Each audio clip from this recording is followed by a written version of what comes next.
Hey guys, welcome back to another episode. I'm really excited to have this guest on today because, to be completely honest, I didn't really know much about her. I put up a question box on my Instagram the other day asking, what kind of guests would you like to see on the show? Um, and this guest's name came up quite a few times. And so I had to start doing a little IG stalking of her, very innocently, of course, and just see who is this Joelle person that they're talking about, right? And as I look more into it, I'm like, okay, this is someone right up my alley. This is someone that's evidence-based, has a background in fitness, you know, promotes, educates, business owner. Had to get her on here, had to learn a little bit more about her story and some very interesting topics that she talks about that I think can be very, very useful. Now, I think a lot of today is probably going to be geared towards more women than men, but I think there's going to be a lot of takeaways that men can get from this as well, especially if you're a man whose wife is pregnant or just had kids, things along those lines. So, Joelle Cavagnaro, welcome to the show. Yeah, thanks so much for having me. And thank you to Oh, the I'm glad that, innocent Instagrammers who stuck my name in your little question box. yeah. And, I felt a little ridiculous as I started going through it. I'm like, how have I not ran across your account yet? I mean, not only do Yeah, you have a that's great funny. following, but the content you put out, Thank you. um, over the last 4 or 5 days, I've been kind of just going through piece by piece and looking at it. And Yeah. for some reason, those Instagram algorithms never had you pop up on mine, and I'm quite Dang. disappointed. I'm glad I found you. Um, I'm gonna have to so take that you up have a with Meta. master's in exercise physiology, correct? Yes. hmm Where did you get that from? Adelphi University, which is a school Okay. here local to Long Island, New York. Oh, a New I Yorker. Long Island, New York. Yeah. There you go. All right. Born and raised New Yorker, though sometimes I don't really feel like I fit in here. But yeah, I did my undergrad actually in health education and physical education. And so Okay. I taught in New York City public schools for a few years. I could do an entire podcast episode just on my experience with that. I actually have a But couple questions about that later Yeah, on, I'm so we'll sure dig you into that. do. But when I finished up that degree, I applied at my school for a graduate assistantship in their exercise science program where you could do your master's and also get this graduate assistantship. And if you're working full time as a grad assistant, they pay your tuition, and you're in a master student that's running labs, and you're running the cardiac rehab facility and the childhood obesity facility and whatnot. And then you kind of work all day as a GA, and then you have your classes at night, 6 to 10 p.m. sort of thing. But because I took a graduate assistantship, I also got to do an accelerated program, which was cool. So Nice. after I got that, that's when I went into teaching and taught for about 4 years, and then said, yep, I'm going to go take my side hustle and see if I can make it into a full-time hustle. And here we are. Very understandable. I also did a program where they paid for my schooling. It was called the Army. Um, Yep, I that's a good used my, one too. So I hear. I, yeah, I used my GI Bill to go back for my master's at USF. So Cool. definitely understand that. And then, worked as an assistant in the lab, did a lot of research there as well. In Dr. You Bill did Campbell's research with lab. Bill Campbell, right? Sure did. Very Yep. cool. Very Um, cool. I thought I saw that I was somewhere. actually the only one that he's ever let in a whole year before I actually started the program. So Oh, I wow. was working in the lab doing research when I wasn't even admitted into the program yet Hmm. because I had just missed the deadline.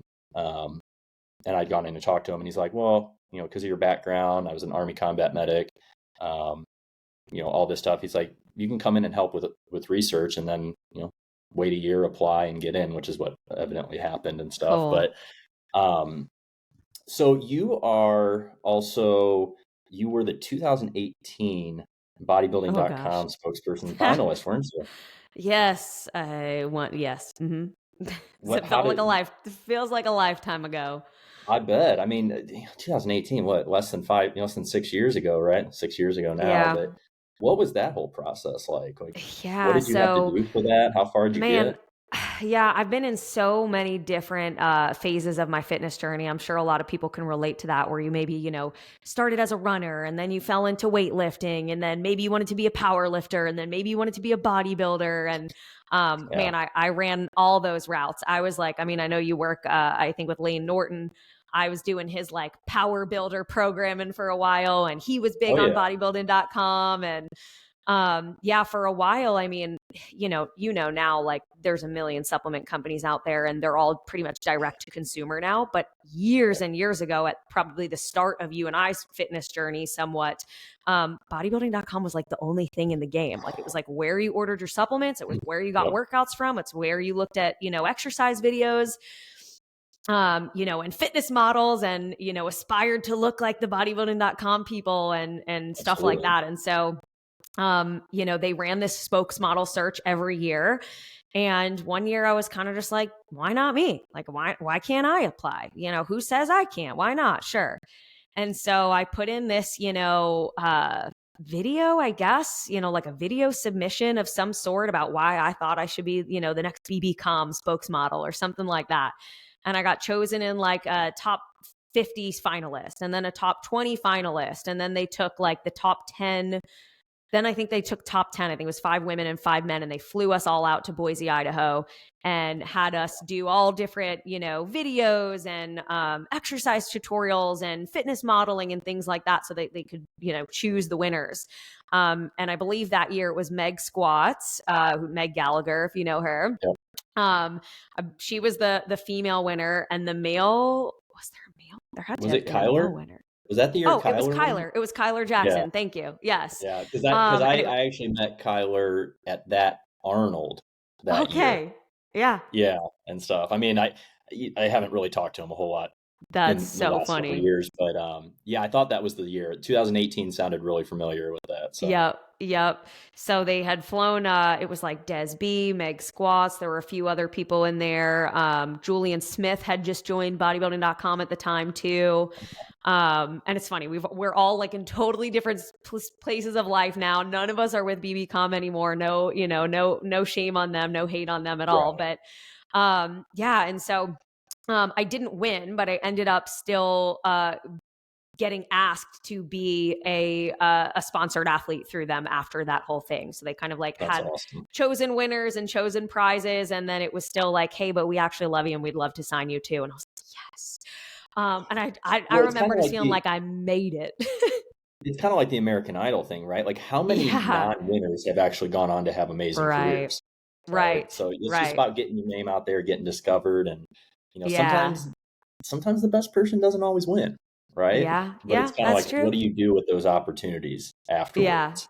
It It's was very cool. It was very cool. And I continued to work with them for a few years. They'd fly me out for shoots. They'd fly me out to, the Olympia in Vegas. And, I was working the expos and things like that. And I'd have to like take off from teaching to go fly out to an expo. And it was so interesting. And people would ask me all the time, like, because they knew I was also a teacher, they'd be like, are you ever going to leave teaching and do like fitness full time? And I was like, no way, never. And life changes, man. So, it yeah. sure So I does. don't work with them I anymore, but was it never was a great experience. my plan wasn't to be an online coach. Like that wasn't the plan. It was to be a strength and conditioning coach for Yeah. like a professional team or college maybe. Yeah. And then I got Yeah. connected with Lane through Dr. Campbell in 2017. I mean, bodybuilding.com is how I found Lane years ago, right? Yeah. And it's kind Same. of funny you mentioned something about bodybuilding.com, and that's where we all went for our supplements and all that stuff. Yeah. I mean, I came from the era when I was younger, like I was looking at bodybuilding magazines off the shelf, right? And then Yeah. bodybuilding.com comes around and it's like, okay, now there's an online thing. And just to see how it's exploded from there is just, Yeah. I mean, I can remember spending $150 a month on supplements and from bodybuilding.com. Same. And I Yep. look back now, I'm like, man, that was so dumb. But Yeah. it's On something like everybody does. BCAs and all Yeah. sorts of, Every different L-carnitine, flavor whey protein you could yeah. get. I mean, creatine, All the you name it. bars. Yep, all the bars. everything. And it's Huh. funny on the Lane Norton piece, he actually was the person who kind of inspired my master's thesis. I ended up doing my master's thesis on blood flow restriction, and Lane, it was Interesting. like I was doing that master's while Lane was kind of partially spearheading that, or at least bringing it into kind of more mainstream, bodybuilder setting.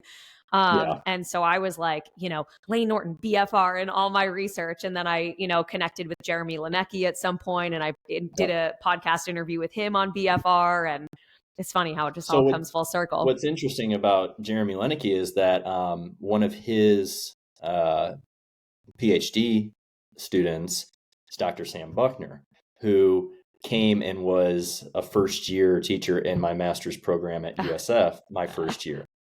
So That's I got to be funny. really good friends with Sam Buckner, and they did so much BFR studies Right. out of there. So we dug heavy into that research during my Yeah. master's program at USF. It's just funny So how, funny. it people want to think that our fitness industry, whatever you want to call it, Mm, is so large, but it's actually a really small it's so niche. small. Yeah. I mean, if you think about it, like it's probably like 1% of the population actually really Yeah. cares to the Yep. extent that we do, right? Yeah. Not that that's bad about anybody else, but I mean, I even realized it in my own family how many people Yeah. just don't know about nutrition, don't know about tracking, don't know about this stuff. And it's Yep. like, wow, we think we're reaching a lot of people, and there's still so much more work to do. Still Yeah, so much honestly, more. I'm curious if you've had a similar experience with this, David. My husband sometimes has to remind me, Mhm.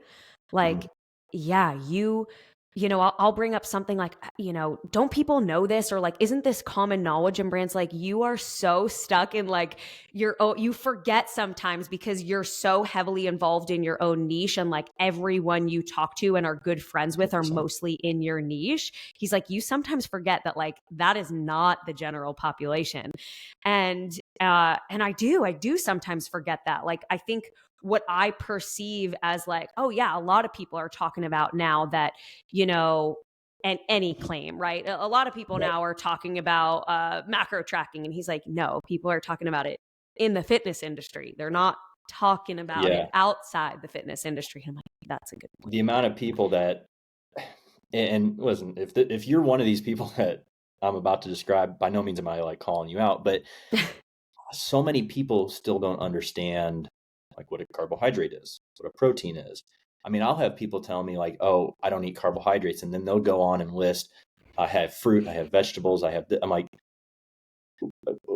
I thought you were on a no carb diet. And they're like, I am. I'm like, that's all carbohydrates. And so just the educational component, and that's what I really like to focus on now. I've got some nerve issues that kind of from the army that kind of limit some of my training now. So I don't do a whole lot of training content anymore like I used to. Mm, I'm really just trying to focus on the education because that's the part that's really lacking with people is even just the basics, just hammering yeah. away the basics. I've got two new clients in the last 2 weeks that have never tracked a macro in their life. And so Mm, going through and educating people on that. And, you talked about what your husband said. And my wife's the same way. My wife, she knows about calories and macros and all that stuff, but she's not a gym rat. She doesn't right. live in this world. And she'll ask me a question. I'll go off on a tangent about something. And she'll just look at me and was like, I just wanted a simple answer. Like, what's going Yeah. on Yes or here? no would have been good. Exactly, exactly. Um, so you talked about your husband. You're obviously married, Yep. and you Yep. have two Two baby children. girls. I've got a 2.5-year-old, so I Okay. understand what that's like. How old are your Yep. kids? 2 and 9 months. Oh, wow. Okay, so Yeah. you're We're in the chaos. yeah. Does it take you 20 minutes to get your 2-year-old in a car seat like it does us Oh man, every single time? the car seat is not as much of a fight as something like sitting in the high chair or like Okay. putting on PJs. Those are usually our battles.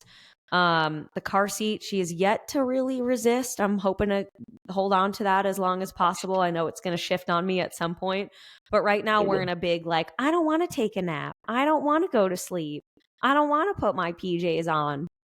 Yeah, the independent stage. Yeah. The Yes, the state yes, the qualities we all want in our yes. children. just Right. not when we need to be in control, Not when right? we're in a rush. Yeah. So But let's it's talk a fun. little bit Not both about, of them are really fun ages right now. yeah, everyone always says don't wish away a stage, right? Like you're Yeah. never going to get it back. There's a few things about this toddler stage I'm going to be okay to see go, you know what I mean? But that Yeah. 9 month Yeah. old stage, I remember my daughter, she started getting the facial expressions and she started kind of Yeah. understanding what was going on. And she still couldn't walk yet or anything. So Right. the Right. mobility thing wasn't as big of an issue. Like I could just Yeah. sit her down and walk away and still keep an eye on Mhm. her and stuff. But um, talking about small kids and family and all that stuff, one of the biggest issues in society that's been a big issue for a long time is childhood obesity and just, Mm. how do you present food and nutrition and exercise to kids in a way where they don't become obsessive, right? But they understand the importance of it. Like, what are some things you're doing with your kids to try to instill some of those good habits in them Yeah. early? Yeah, Obviously, that's we're not talking about going to the gym or anything like that with a 2 and a sure. 9 month old, but introducing food to them and your relationship with food and how they see you interact with food. Like, what are some things that you Yeah. focus on? Yeah, that's a great question. So, transparently, I'm going to be open and honest in that the way that I do this comes through a lens of prior eating disorder many years ago at the start of my fitness or the start of my fitness journey. The pendulum kind of swung a little too Yeah, far one way, and we became real obsessed with exercise and calorie control and kind of had a deep dark spiral there for a minute. So transparently, I'm hyper aware and super conscious and cognizant of the way that I speak about exercise, food, and bodies in front of my yeah, kids, even from such a small age. And in on that note, something that I do, obviously I'm not sitting there and educating, a carbohydrate, telling my 2-year-old a carbohydrate is, something that blah, blah, blah, blah, blah. And or it gets stored as glycogen. Like I'm obviously not going through that. right. But we will talk about things like protein gives us big, strong muscles, and chicken and Oh, turkey yes. and eggs are protein. And this cookie gives us lots of energy so we could run around and play. And you know what also gives us energy to run around and play? Sweet potatoes. Sweet potatoes also give us energy to run around and play. Love it. And this avocado right here, it helps keep our tummies full so we can keep playing for a long time. So that's kind of my approach, is talking about what a food does for the body Yeah, in a advantageous way, right? In a beneficial way, not highlighting if we eat too many of these things, we're going to get fat and then mommy needs to go to the gym and work it off at the gym. Like that right. is not how we take that approach. So instead of even saying, something I'm aware of is not getting into this good food, bad food mentality, right? And it's something Mm, that I'm sure you explain to your clients as well. Like, food doesn't have morality. Like, yes, there are nutrient dense things and there are less nutrient dense things, but there aren't good and bad. And so I'll never say, like, eat your vegetables, they're good for you. Instead, I'll talk about, like, if my daughter's eating carrots, I go, do you know carrots are really good for your eyes? They help you see really well. They help us yeah, see at night. So I'll talk about things in that sense. Instead of calling something good or healthy, I'll try to point out what it does. This salmon makes us really smart. It's, great for our brain health, something like that. It helps us remember things. So I really try to point out things like those. And I think that it, one, makes food fun, and it also makes her excited to eat things when she knows what they're doing in the body. right. And again, this is like, I'm giving a 2-year-old version of, Of explaining course. food and nutrients. But I find that that's something that works really well. And I'm sure you've seen with your own daughter, like their brains are like sponges. And Yeah, so that's she's the first one to repeat something back to me.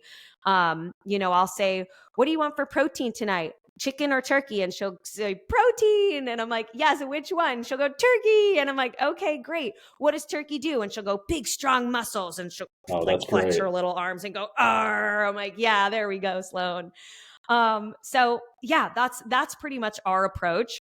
And the last thing that I'll mention about that, because I find that this is usually the follow-up question, is something about sweets. Like, well, how do you handle sweets in your house? How do you handle the cookies? Are they allowed?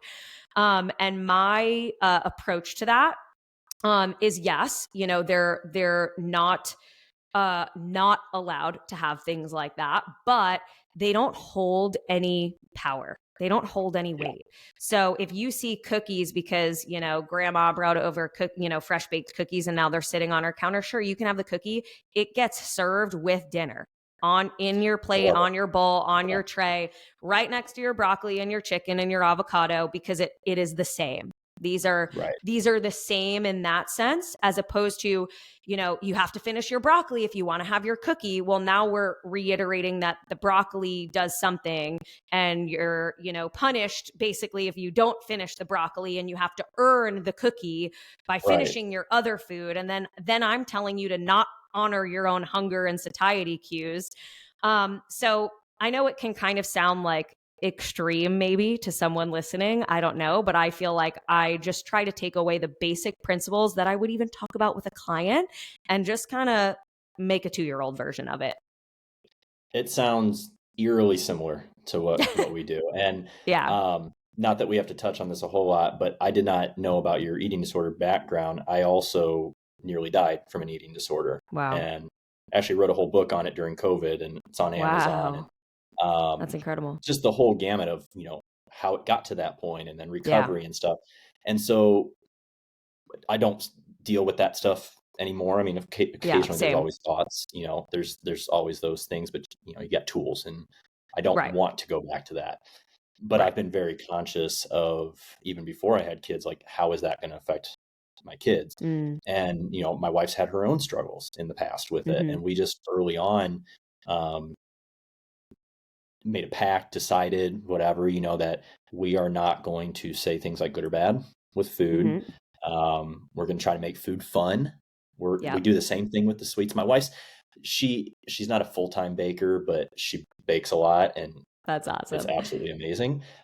So we usually have some sweets around the house. All Yeah. right. And we do the same thing. Like, if she wants to have some with dinner, we don't Right. discourage it. Everything's about portion sizes. And we actually find that she loves vegetables. She loves broccoli and carrots, which Same. raw too, which Yeah. is great. It's just so awesome. But the whole good food versus bad food thing, this is what I'll tell my clients all the time is, I mean, undoubtedly, I'm sure you get people that are like, hey, what's a good food to eat? What's a good, bad food to eat? What should I stay Yeah. away from? And I know you kind of prescribe to the flexible dieting type style as well. And I always tell people, listen, we want to fill with the most whole food, micronutrient dense Yes. options, right? There is no good food or bad food. There's just food, just like you said earlier. I will say the caveat is that if something you eat doesn't set well with you digestively, then Yeah. it's a bad food for you, not Yeah. that it's a bad food in general. And we'll see this a lot with, artificial sugars and sweeteners Yeah. and things like that. People will talk about it all the time. And, just sticking to the pop topic here, like, I tell people, listen, I can handle usually like 2 a day. And then for me, it starts kind of giving me the bubble guts, kind of just Yeah. sets well. But that doesn't mean that having a Diet Sprite or a Coke Zero is bad. And Right. the same thing with, pizza or burgers or ice cream or whatever. You have to have a realistic expectation. And that all comes down, I think, to education, right? Understanding Yeah. how food works in the body. And I love how, and this is something that we don't do with my daughter, but I think we're going to start doing it because I loved your approach with it, is like, protein makes your muscles big, and like having Right. fun with that, Yeah. right? Because kids are sponges. They are Yeah. absolute sponges. The things that my 2.5 repeats back to me now Mm-hmm. is just nuts. I'm like, where did you hear that? What are they saying in school? Like, did I say Yeah. something that I didn't know you were around and said? Like, it's just, their brains are developing right now. And this is how we manage the obesity crisis in the future. Yeah. We It I starts at don't home. really think there's a whole lot that we can do for older generations now. I mean, obviously, not Mm, that you don't try, you educate, you try right. to keep doing that, but the change happens here at this age. Yeah. This Yep. is where 20, 30, 40 years down the road, those obesity numbers start shrinking, right? Yeah. Where it's like, okay, this new generation is going to understand that, Mm-hmm. food is not our enemy. Food is our Right. friend. Food is fuel. Food makes us big and strong. Yeah. And, just introducing every little thing. And one thing I want to give my wife a lot of credit for is early on, we introduced her to every different type of food you can think of. Yep. Yep. Honestly, the only thing she really doesn't like is prunes, which I don't know if I can really It's blame fair. her, right? Yeah, And that's fair. That's a fair one. to be fair too, she was like 6 months old, and so things kind of might have Probably changed in the haven't tried last it two since. years. Yeah. We might try to sneak those back in there at some time, but Yeah, yeah, yeah. that's something that, you know, fueling our next generation, teaching them that I'm very passionate about that. I was very athletic growing up. I played all the sports, I did all the stuff, but like I was a little bit bigger as a little Mm, kid, until I kind of started getting into sports and being more active and right. leaning out a little bit. But it makes me sad to see that. I understand that, for some people going through McDonald's and stuff is a quick, easy way to, Convenient. they've got busy Yeah. schedules, they work two jobs. I get it. But I think a lot of people do that stuff because they just don't know about cheaper alternatives that are still healthier Yeah. for them that they can Yeah. make at home, right? And so trying to get this information out about what is a good protein source, what is a good carbohydrate source, and I'm using the word good just in relation to going out for fast food all the time, but Yeah. understanding caloric balance, understanding that sitting around in front of the TV or the Xbox is just it's killing you, right? And Yeah. we moved back up from Florida and bought a bunch of land up in my hometown in Indiana so that we could have my horses in the backyard and my daughter has room to run around because I Right. don't want her glued to a TV just like her whole generation is Yeah. growing up like. And listen, we use the TV as a babysitter sometimes. I'm not going to sit Right. here and say that we don't, Right. but I love the fact that, we introduced her to being outside at such an early age that she loves going outside. Every morning before she goes to school, we have Yeah. to go down and see the horses, right? And when she Oh, comes home and she's got a man, I'm trampoline so in the back. jealous. So Yeah, jealous you of talked that. about you talked about having horses, right? You grew up with horses, right? Yeah, I grew up with horses, and usually pre-COVID, I would every summer I fly out to a dude ranch in Colorado, in Wow, northern Colorado, like almost Laramie, Wyoming, Colorado. that's awesome. And so I spend a week out there on a dude ranch and just ride for a week straight. And you're in the Rocky Mountains, like there's no cell service. You're just like cut off from the world. That's my dream And right man, there. I love that trip. But now they like closed the first COVID year. The ranch was closed. And then the next summer I had a baby. And then I was pregnant again the Yeah, next summer and now had life another takes baby. over. So yeah, life's gone a different route the last few years, but I'm hoping to get back on a horse at least this summer. I tried so hard to get when we were looking to move from Tampa and get more land because my wife works from home too, so it didn't really matter Yeah. where we went as long as we had good internet connection. Yeah. I tried pushing going out to Montana, Wyoming, Colorado. She wasn't Yep. having it. She's Tampa born and raised, so coming up here to Indiana is a big Okay. culture So shock for her. Indiana was culture shock enough. Yeah. Yeah, and it was more so because we have my family in the area. So Yeah. with a little kid, you know how it is. Having family around Yeah, is you want just to be near huge. grandparents. Yeah, my whole family is somewhat local to where we live, all on Long Island. So it definitely helps to have family around for sure. So you had a post the other day. I can't remember the exact day. Maybe it was last week. And I wanted you to kind of talk about it because I thought it was great. You talked about the weekday diet. Yeah. You remember that one? Yep. Sure do. So talk a little bit about what you mean by the weekday diet, and Yeah. we'll go from there. Yeah, sure. So the weekday diet is something I consider to be you know, I'm good all week. I'm restricting my calorie intake and I'm not, having sweets and I cut out this, that, and the other thing. And the quote unquote good Monday through Friday. And then the Right. weekend comes and you are either of the mentality, I was good all week. So psychological, you're kind of a psychological victim to the sense of I've been restricting all week. And now psychologically, I am craving whatever I have been restricting Absolutely. myself from over the last few days. And so I find that the weekday diet is usually this vicious cycle for people where it's kind of like good all week or restrictive all week, which people associate with good, which is Yeah. problematic in and of itself. And then That's a whole Saturday, nother Sunday comes. Yep. topic. And then Saturday, Sunday comes and we fall off track or we blow it, quote unquote. And then we enter that guilt shame spike, that guilt shame spiral, and then revert back to diet starts Monday. Good all Yeah. week. Saturday, Sunday, repeat. So I used to, um, and I've kind of changed my stance on this. I used to tell people, listen, one bad day is not going to kill you, right? Right. And I do believe that. So Yeah. I don't want people to think that I don't. But this kind of leads into this whole thing, like being really good during the week, and then you have a bad day, let's say Saturday, right? Maybe you go way over on your macros or whatever it is, right? And then you get into this guilty or just Mm-hmm. throw in the white towel type of mentality, and then all of a sudden Sunday's bad.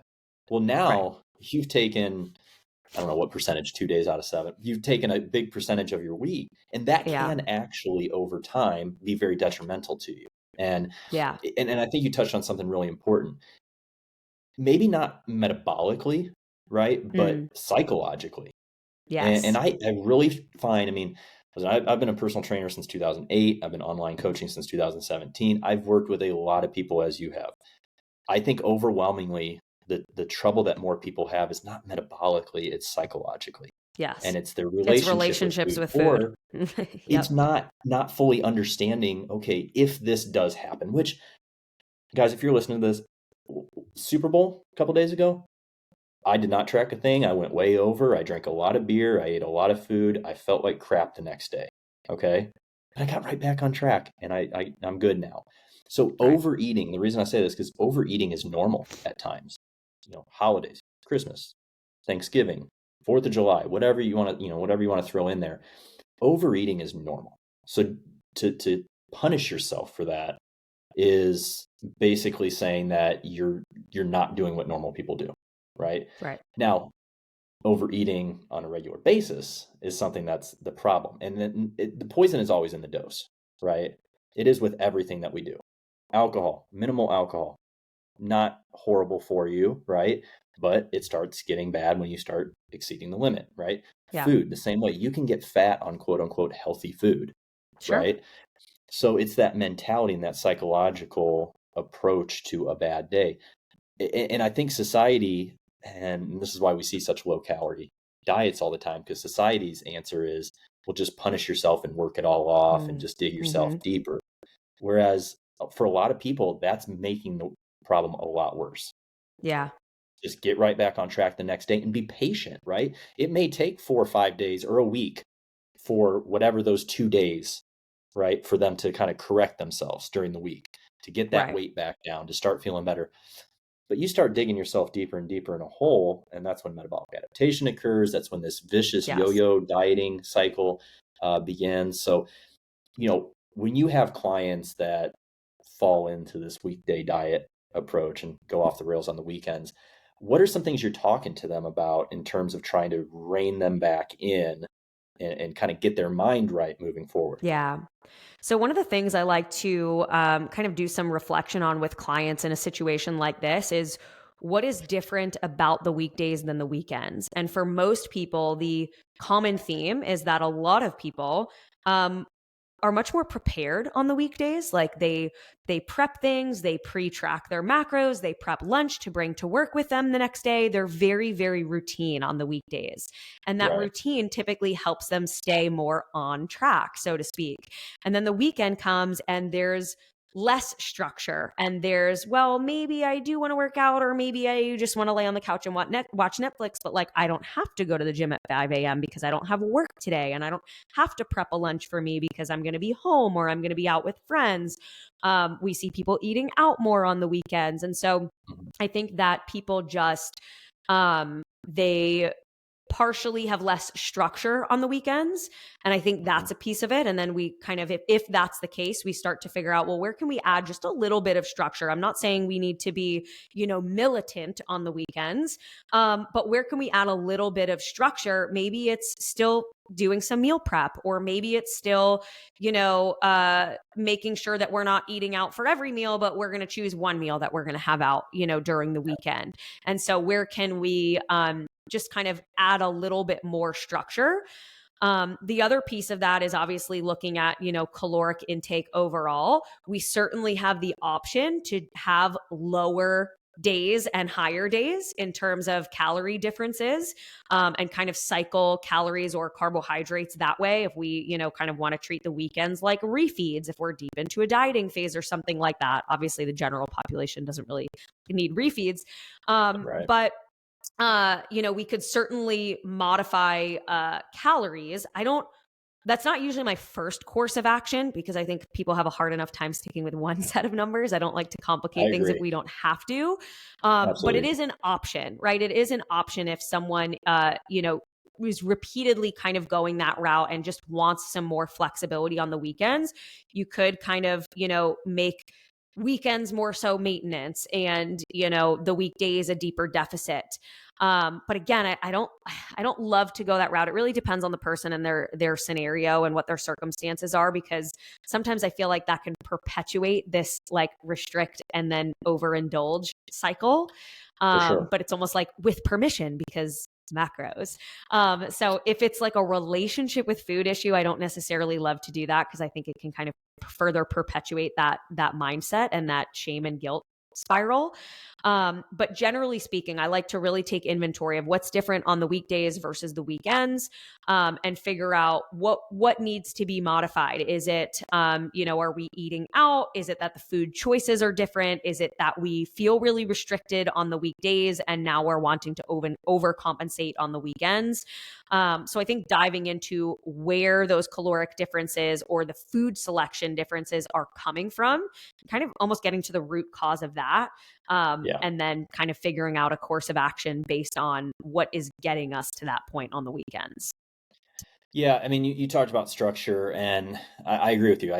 People Monday through Friday. I mean, most everybody's day is boom, boom, boom, down to the Right. minute. Right, leave for work at Yep. this time, drop the kids off at this time, get home, and the weekend comes, and it's almost like you feel like a prisoner all during the week, and then you just got all this freedom.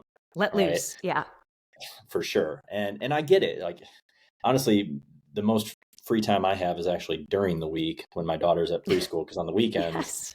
I Yes. don't I get any time to completely agree. myself, I right? I mean, as a agree. parent of a young kid, Yep. 2 young kids, you get it.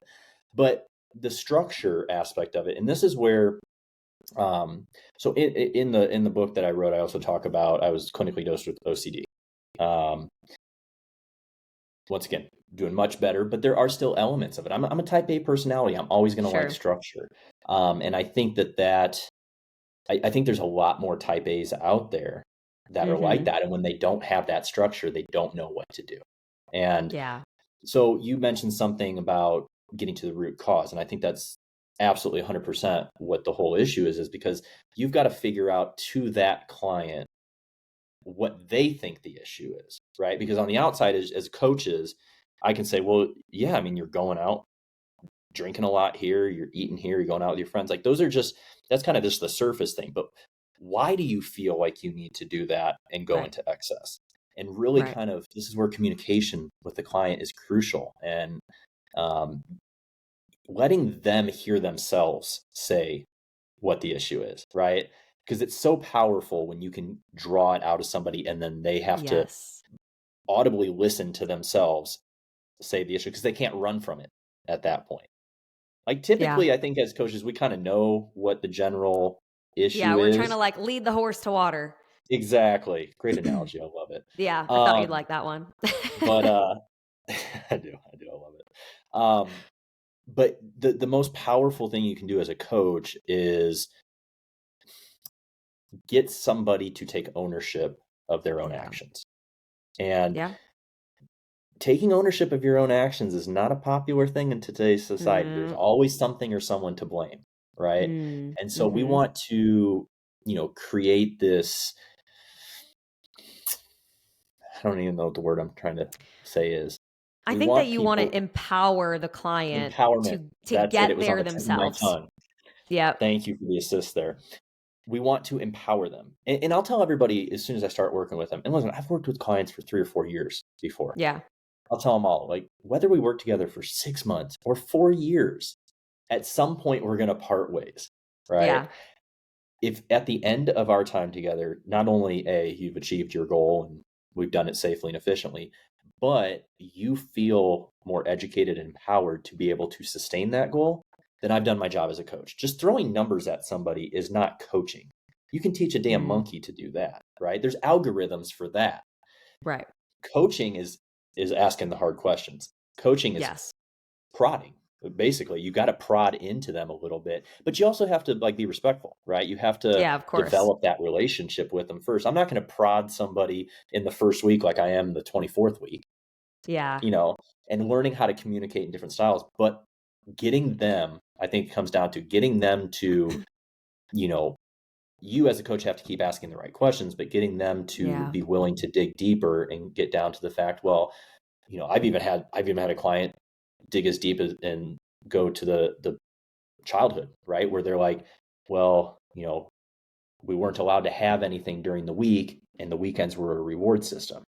Mm. And so that carries with you into Yeah. adulthood. That's one of the biggest things, like through my eating disorder and OCD and all the therapy, I realized a lot of the issues, it didn't have to do with food or exercise. Yeah. Those are just coping mechanisms, right? Yeah. It was stuff from childhood that I Mm-hmm. hadn't dealt with that had just compounded. And so Yep. many people, especially I think the generation, I'll say 45 and older, maybe 50 and older, health wasn't really a big part of their generation growing up, Mm-mm. right? And there was so much Yeah. misinformation. I mean, we see how much misinformation there is today. Think Yeah. about how it was 50 years ago. Right. And people just get ingrained with these habits and they're bad habits and Yeah. it's hard to break, but so much trauma from childhood just leads to these, Yeah. poor eating habits and sedentary lifestyle and these psychological challenges that we have to deal with.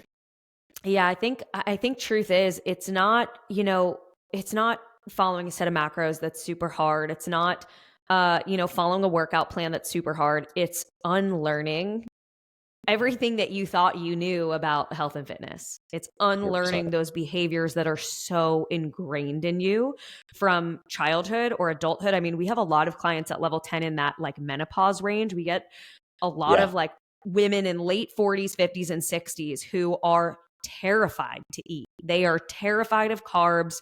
They are very, transparent about, how their moms spoke to them about their bodies when they were children. And, Yep. now they're 50 and they've hated their body for as long as they lived and they still don't know how to eat. And they've jumped from this diet to that diet to that diet and nothing ever works. And so now I'm here. And I'm like, great. We have a lot And, to like unlearn before we could even learn the new way, you know? and there's a level of sympathizing with that Yes. and also not letting them off the hook too, Yes. right? Because you have to you only know what you know, right? And if you're Yes. growing up in that atmosphere and that's what you're being told, that's why it's so important how you talk to your kids. Like Yeah. I'll be the first to admit I'm not as patient as I would like to be. I'm working on it, and it's a Yeah. continuous effort. But how we talk to our kids and how we talk to ourselves matters. And Yeah. if you grew up in that environment, you're not going to unlearn that right Yep. away.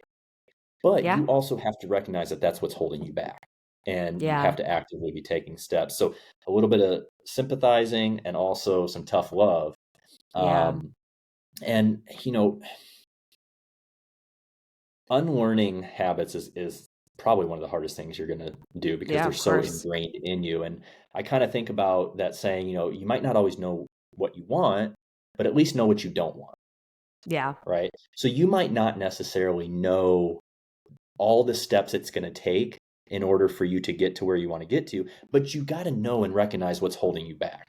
And if you can Right. at least do that, I mean, that right there's taking a few steps forward in your progress. And I think it's Yeah. having that level of trust and communication and empathy, but also laying out the plan moving forward and letting them know you're not in this alone, right? Yeah. I'm here with you. I'm going to walk you through this. You don't have to be scared because most everything that we do, I think negative in our life comes from a fearful standpoint. Yeah, sure.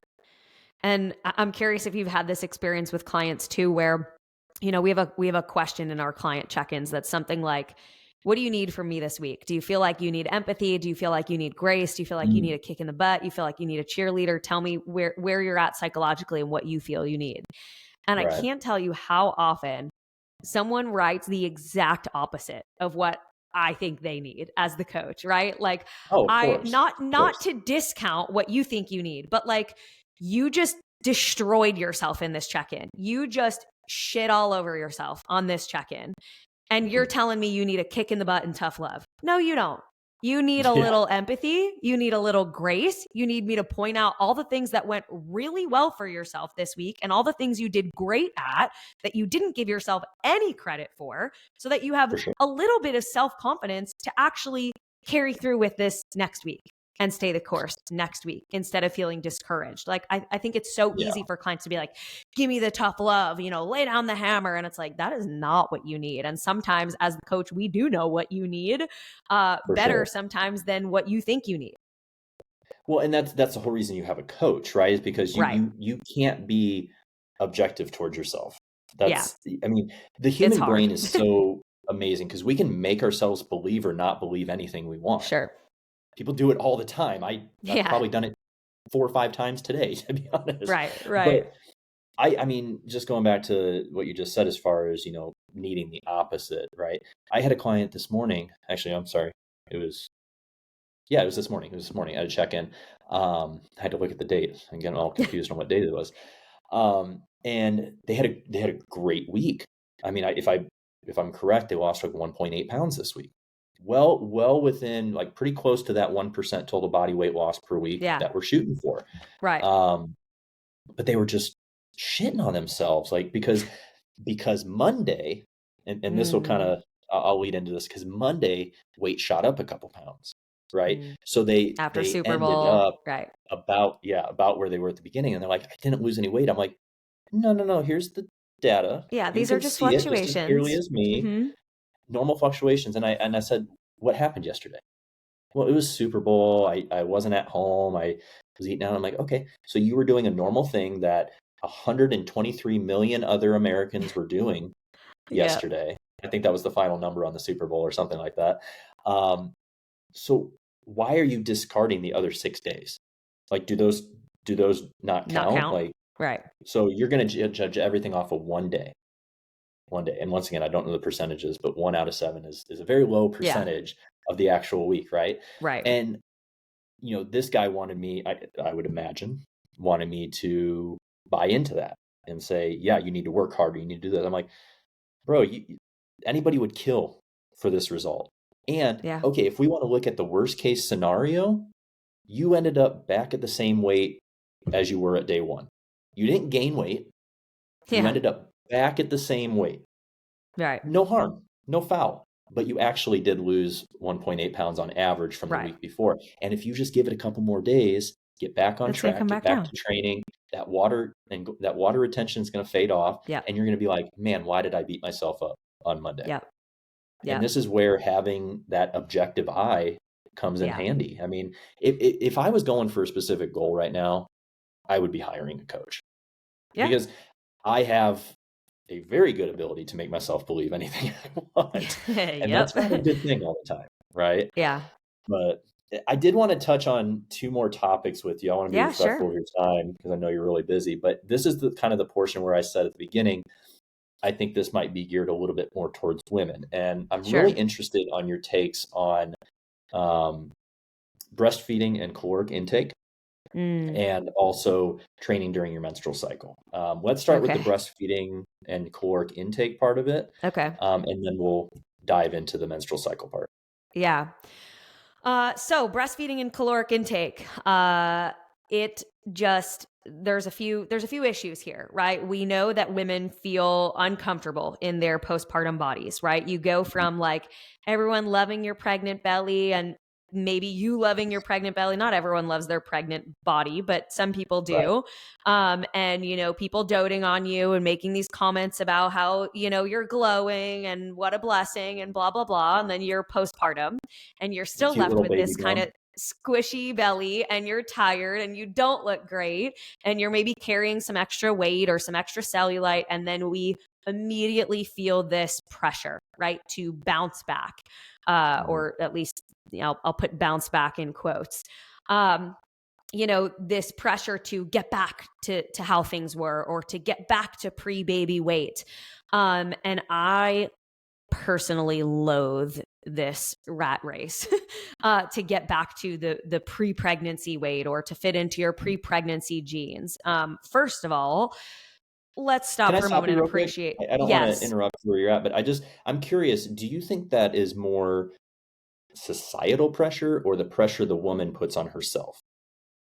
I think the woman puts the pressure on herself due to societal pressure. Okay. Okay. That's my 2 cents. Okay. I think it's a little bit of both, but I think that the self-imposed pressure is a result of the environmental pressure, if that makes sense. Okay. Gotcha. Um, so anyway, with that pressure comes this desire to start dieting. Most women know they're supposed to be eating more during pregnancy. Many have the appetite to eat more during pregnancy, and it seems like the socially acceptable thing. We hear all the time, Mhm. like, "Oh, I'm eating for two." Like, first of all, we shouldn't be eating for two, but Yeah. that's a story for another time. I need Um, pickles. But then postpartum, it's like we forget that, especially if you are a nursing, breastfeeding mom, we forget that that requires a ton of extra calories. The caloric expenditure of breastfeeding is so high for some women, especially in active populations who have now reintroduced exercise, maybe go on walks every day, or maybe baby wearing, or pushing a 50-pound stroller with two babies in it. Like, there are Yeah. so many aspects of caloric expenditure. And obviously I can speak to the clients that I've worked with, and I can also, of course, speak to my own two postpartum experiences now. But personally, I am probably on the opposite end of the spectrum from a lot of people, and I didn't share a lot of my postpartum journey for a while, in kind of fear of getting hate around it, because I know that I am probably not as much the norm, in the sense that I have a very hard time keeping on weight postpartum. The caloric Okay. expenditure is so high, from exclusively breastfeeding, plus training in the gym, plus daily walks, plus hauling car Yeah. seats in and out of the car all day, plus carrying babies for an extended period of time, plus baby wearing, plus, caloric expenditure, not just from breastfeeding, but just as a mom, for me, For is sure. so high, For sure. that I have to eat so much, like more than I have ever eaten in any bulking phase in my entire life. So the recommendation is 500 plus calories. For me, that was still not enough. I need to be like Okay. 1,000 plus on top of maintenance to even maintain my weight. I have to be, somewhere between 2,500 and 3,000 calories to maintain my weight. And I'm Okay. 120 pounds. Like, I'm a small human. That's a Um, good little caloric intake right there. yeah, it's a For lot. sure. I don't enjoy it, to be honest. I That kind of sounds like I use this analogy sometimes where people are like, that guy can or that girl can eat anything and stay in shape. I'm like, well, think of it in terms of if you were like a millionaire, right? right. And you had all this money and you had all this money always coming in. You don't really worry too much about spending Mhm. here or there, right? It's the same thing. Like if you are working out a lot, if you're active, if that is part of your lifestyle, Yeah. yeah, you can get away with eating more and not gain weight. Like it's Yeah. not any sort of rocket science, Right. but people don't want to associate the lifestyle choices with the Right. caloric intake. They just see the caloric intake and they're like, "Man, why can't I do that? Why do I eat that and Yeah. I gain a bunch of weight?" Well, are Right. you breastfeeding? Are you going to the Yeah. gym 5, 6 days a week? Like, what are Right. you doing there? So, Yeah, and, yeah, that's and understandable. there are of course women, when I post about breastfeeding calories, I've made another post too that got a lot of eyes on it, that was about breastfeeding uh and glutes. I don't know if you happen to see this post at all, but it was basically about how there's I kinda some remember some of research them. Yeah. on milk production. Like, essentially, the body during pregnancy prioritizes gluteofemoral fat storage, and then during postpartum, for milk production, that fat is like first priority for mobilizing gluteofemoral fat for milk production. And so it's very common to see weight loss in the lower body, in, gluteofemoral fat postpartum. And that's why you hear women complain, like, I lost my butt postpartum. Like, you're losing a lot of body fat, lower body fat. That was very much stored, typically during pregnancy, we see increases in body fat in those areas. And so I was like fascinated by that research. There's not a whole lot on it, but I found a few papers about it and I was like, I would love to see more on this. This is so cool. But there's of course people who, were very much commenting in support of that post. And then other people who'd be like, I gained weight postpartum. My butt got so big during postpartum. And so there's obviously an individual, aspect of pregnancy and postpartum. Some people have raging hunger, during breastfeeding because that caloric expenditure is so high. If Right. you are someone with raging hunger who doesn't pay attention to your nutrition at all, then yeah, it's fully feasible that if you are honoring those hunger cues, which I'm not saying you shouldn't, but if you're honoring those hunger cues with ice cream and Pop Tarts and whatever, instead of I'm going to also make sure that I have a, micronutrient dense, protein heavy, wholesome meal for myself that's going to keep me satiated for an extended period of time so that I don't need to grab the chocolate covered pretzels between every meal. Yeah. I think that there's a lot to consider there. So like, yes, we see hunger typically increase during breastfeeding, but how we honor that hunger is going to obviously dictate or play a role in what body composition is going to do as a result of that caloric intake. What do you what do you think? I'm interested in your take on this. Because we know caloric needs kind of go up obviously during breastfeeding. We've just touched on that.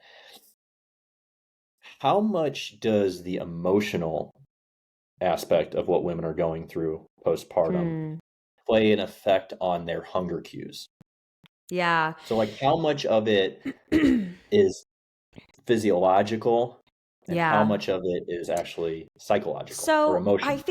I think that there are some psychological components. I think the physiological side of things is that if we talk about, let's say, especially early postpartum, right, when you're not getting a lot of sleep, we know that when sleep suffers, typically we see like an increase in ghrelin and a decrease in leptin. So we typically see higher hunger and decreased satiety. So that's obviously a recipe for I'm hungry all the time. Feed me all the Right. food. And we see that coming off of a poor night of sleep, like the body is trying to get that Oh, energy yeah, somehow. Yeah. for And sure. so, that's certainly, let's say, a physiological component. But then you also think of the psychological. If you're someone that has always used food to cope with stress Mhm. or sadness or anxiety or, poor sleep or just, you know, postpartum's a wild ride. I'm sure you've seen your wife go through it too. Like there's an Yeah. identity change. You're like trying to find yourself as a mom. There's so many psychological aspects of it. So especially if you're someone that has used food as a coping mechanism before, and now you're Mhm. using food to cope, plus that increased caloric expenditure and from breastfeeding, and then the increased hunger, it of course can be a recipe for kind of putting yourself in a surplus, maybe unintentionally. Um, Right. so I think that there's the psychological component there. Someone's relationship with food and how they cope, can certainly play a role. I've always kind of been on the opposite end of the spectrum where like when my stress is really high, I have no appetite. So like early postpartum, Mhm. this postpartum, the second go around, right? You adjust from the first time. And I knew this second time, like I said to my husband, I'm like, I need you to literally make me food. Like I know you can't nurse the baby. I don't need you to get up in the middle of Yeah. the night and give her a bottle. Like I'll nurse her. It's fine. I don't mind doing that. I enjoy doing that. I need you to like have water and electrolytes next to me at all times and just like be Yep. home and cook dinner for me and cook lunch for me because I don't want to do it. I don't have an appetite for it. I don't have the motivation to go into the fridge on 2 hours of sleep and start prepping rice and salmon and whatever else. Yeah. I'm like, I'll take care of the baby, you take care of me. That Yeah. was my, second go around postpartum. And that really, really helped. So dads, if you have an expecting wife, just uh, take care of your wife. That's what they need. For Take care of your sure. wife. What do you think was Um, harder, first postpartum or second? First, so much harder. Yeah, you kinda knew what to expect a little bit with the second Yeah. one. Yeah. The second you know what to expect. And I mean, obviously everyone's circumstances are different. I think that if you have a kid in daycare or not, if you have a spouse that can take, uh, like my husband got a month of paternity leave. So like he was home with Oh, me for a wow. full month before he got to had to go back to work, which was amazing. So like everyone's circumstances are different. For sure. I have a coach of mine who literally the husband was back at work the next day after they had a baby. He got no leave because he was new at a job. He wasn't like eligible for paternity. And so I was doing obviously check-ins everyone's in the hospital yeah, while they were yeah, sleeping. Like I yeah. didn't I get it. Yeah, Yeah. yeah. I mean, first, I think 0 to 1 was really hard because it just flipped your whole world upside down. When you get For to sure. 1 to 2, you're like, yeah, the logistics are a little different because now you're a little like man on man action in terms of, okay, Yeah. you take that kid, I'll take this kid. So, like, logistically, it's different, but it doesn't, in our experience, it didn't flip our whole world upside down the way it did when you first became a parent. Like now you're like, Yeah. okay, I know what to do. I just have to like work out the logistics of, okay, if both are crying, who do I go get first? That Yeah. kind of thing. So I had a much harder time mentally and emotionally with the first postpartum than the second one. The second one, I was like, I got this. I know what to There do. you I have go. all my support in place. I had a therapist the second go around to like Good. already Good. just lined up and prepped for me. So I had a much, much easier go around the second time personally. Yeah. I mean, and that's kind of the key to anything, right? Being prepared. Mm-hmm. And that's where kind of going back to just working with clients and stuff, it's like I try to lay out the best I can what the process might look like, Right. right? So that you're aware of any sort of roadblocks that might occur, so that when they do come up, which they undoubtedly will come up because nothing is smooth, you at least are not shocked by it. So for Yeah. you, going to the second one, you were prepared. You had a team around you. You're your husband, you're a therapist, all this stuff. That's tremendous. And I think that's probably one of the bigger takeaways here is, if there's women listening to this who are pregnant now or just had a baby, is like, get that support around you. I mean, that's Mm-hmm. that's key with anything, is to have that support around you. I mean, you can't go at this alone, whether it's your fat loss journey or your muscle building journey or your pregnancy. Like, you can't go about it by yourself, and to have the right team around you is absolutely crucial. So I'm glad to hear that the second one wasn't quite as bad. Yeah. Yeah, thank you. It Um, it was hard in other ways, but yeah. it didn't throw you on your head the way the first one did. So another big issue that I see with women, and I'll preface this by saying, obviously, I'm not an expert. I don't get my menstrual cycle, right? I think that goes without Yep. saying.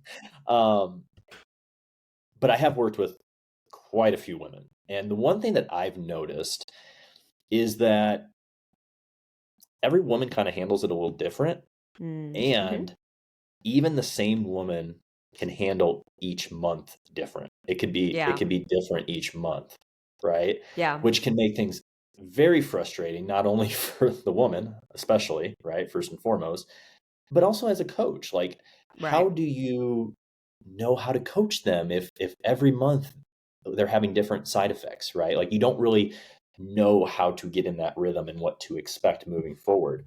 Yeah. Um, and so I think that's where keeping data is really important, keeping a rating system of how you're feeling at different points during your cycle. But I think one of the bigger questions I get, and I think with most of my clients, I've explained to them enough about the potential weight gain during a cycle. And, a lot of women can gain 1 to 3% of their total body weight the week of their Right. cycle. That part I can explain to them. What I can't explain to them, because I don't know what the feeling is like, is training during your menstrual cycle. Mm. Because there's different phases, and I'm sure you're going to touch on the different Yep. phases of it. And some women feel stronger during a certain phase, some women feel weaker, or vice versa. Like, there's really not a whole lot of rhyme or reason from where I'm sitting. Now, Yeah. this is why I want to ask you this, because I'm going to continue working with women for a long time, and I want to Yeah. continue to grow and be able to help, because we can't do anything about your menstrual cycle coming. Like, Yeah. that's a good thing. So a lot of women Yeah. out there, I'm sure with your eating disorder, like, you probably didn't get your menstrual cycle for a Yep. while, right? Yep. That's not a healthy thing. So if anyone's listening Yeah. to this and you're not getting it, That is don't not a badge celebrate. of honor. I can assure No, you. not at Yep. all. That is not a badge of honor for leanness. That is a problem. Absolutely. So handling it generally during Yeah. during training, how do you approach that with maybe yourself and with your clients? Yeah, good question. So, what's very similar to, let's say, someone who doesn't have a menstrual cycle is I'm a big fan of auto regulation, right?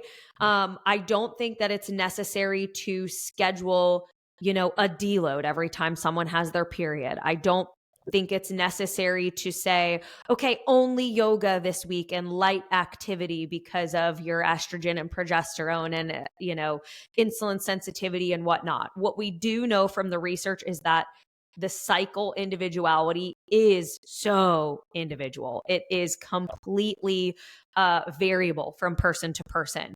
And so I can tell you, I feel the strongest when I have my period. There are some women Okay. who don't want to train at all. They feel weak, they feel bloated. I hit PRs on while I have my period every single time I have my period. That is a PR week for me.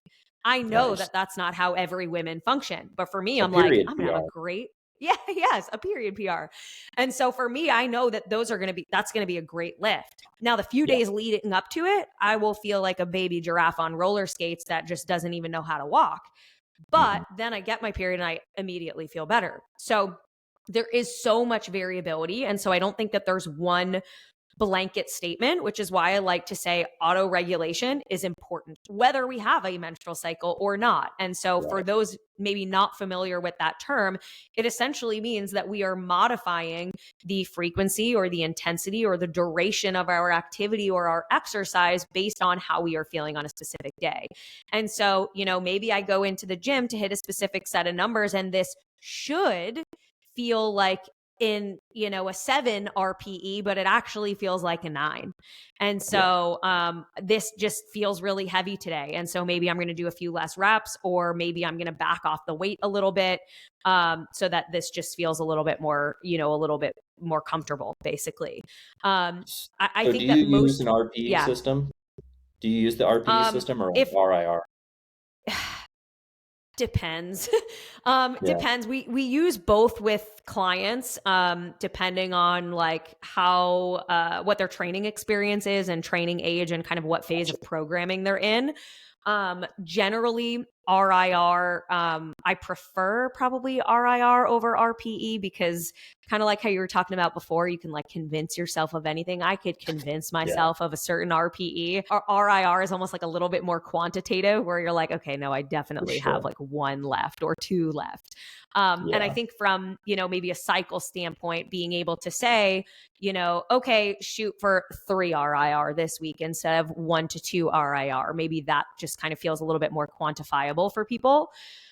Um, but generally speaking, having the ability to auto regulate, which does come with a little bit of experience. If you're brand new to the gym, you might not have the ability to do that yet, or you might not feel comfortable doing that yet. Yeah. But having, I mean, I was pregnant, obviously, for 9 months, had my first baby, didn't get a period for 9 months postpartum, and then got pregnant, had one period, got pregnant the next month, and Oh, then had wow. another 9 months of pregnancy. And now I am 9 months postpartum and I've yet to get another period. So I haven't had a regular cycle in the last 2.5 years, Right. transparently. But I have still had to auto regulate throughout pregnancy and postpartum, regardless of the fact that I haven't had a cycle, because sometimes there are days where I go into the gym and I feel like, strong man. And there are other times that I feel like I've never lifted a weight in my life and the weights just feel really heavy. And maybe it was because I'm really tired, or I didn't get enough sleep the night before, or, my hydration or carbohydrate intake was lower from the previous day. And so, or maybe there's not even a single reason that I can find, and it's Right. just one of those days, or it's, an invisible, something going on underneath the hood that I can't see. So I think that the ability to make those modifications on your own or with a coach is helpful, Mm. but they're really to based on my experience and just my professional opinion, there isn't one blanket statement about, during the follicular phase, go hard, during the luteal phase, go easy. I don't think that it's helpful to tell women that they're weak and feeble for 2 weeks of the month. I don't think that that's I helpful for anyone's health or fitness. I love that you kind of wrapped it up with that because so many there's so many, and I'm sure you follow them too, and there's people out there that'll say like you have to go hard during this phase and lay off during this No. phase. And that's putting a blanket statement on everybody and saying that everybody's the Right. same. Not everybody's the same. Not everybody has obviously the same genetics, right? Let's start Right. there. Not everybody has the same work schedule, work stress that they deal with, family, right? Yep. Are you single? Are you married? Are you married with kids? Like so many factors go into it. And that's why like I'll do Instagram questions and stuff, right? And people ask me something and I'm like, well, it depends. And I'm not It trying to depends. tell Right. you that to sound vague, but there's so much that goes into it. And you know, if someone's going to just blanketly say, you know, during your cycle, you should just lay low. Well, that's kind of lazy. That's kind of the lazy approach, Yeah. right? And because I mean, I'll have a lot of women that, and this is another thing with the weight gain aspect of it. Some women will start gaining weight before any physical symptoms of their Mm, cycle actually start. Some women, it's when the physical symptoms start. Like, so there is right. no rhyme or reason with that. So you Right. can't have just a cookie cutter approach Yeah. to how you Yeah. go about training. I love the auto regulation. I'm a big fan of that for everybody all the Yeah. time. Right. Regardless of There's cycle. there's just some days where you just don't have it, and your Yeah. body doesn't. Be careful how I say this. Your Your body body doesn't only knows necessarily know. stimulus or no stimulus. That's it. I was gonna say Yep. I was gonna use I knew weight. where you Like your were body doesn't going. know if you're squatting 400 pounds. It knows Yeah. if you're pushing yourself to that limit, Right. right? And auto regulating, whether you're going on vacation, maybe you've been sick for the last couple of days, maybe you're on your cycle, like so many things to consider there. So I'm glad that you wrapped it up with that. Um, I want to end by asking you something that hopefully gets you thinking a little bit and then also is very useful for other people. What is a quote that has been very impactful for you in your life or your career over the years that Mm. just kind of sticks out in your mind? I have a few good ones. Um, so there's one of my favorite quotes, is actually from my dad. My dad is a licensed psychotherapist, and so lots of juicy Okay. nuggets from him over the years.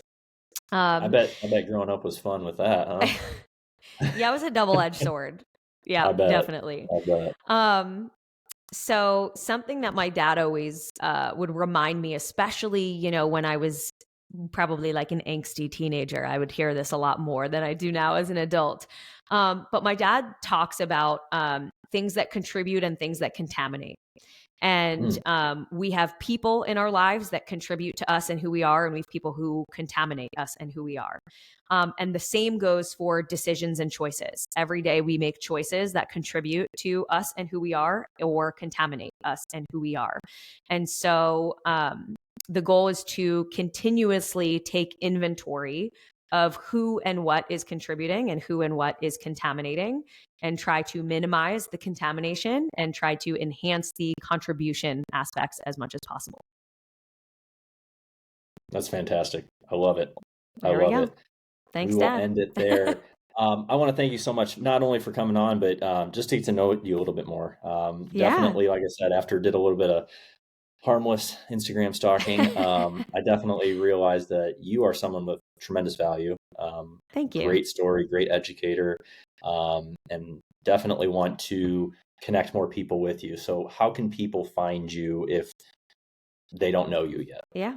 Yeah, thanks so much, and it's been fun to chat with you. I feel like we could chat for hours here. So, I bet we could Instagram chat is for hours just about horses. I I mean, know.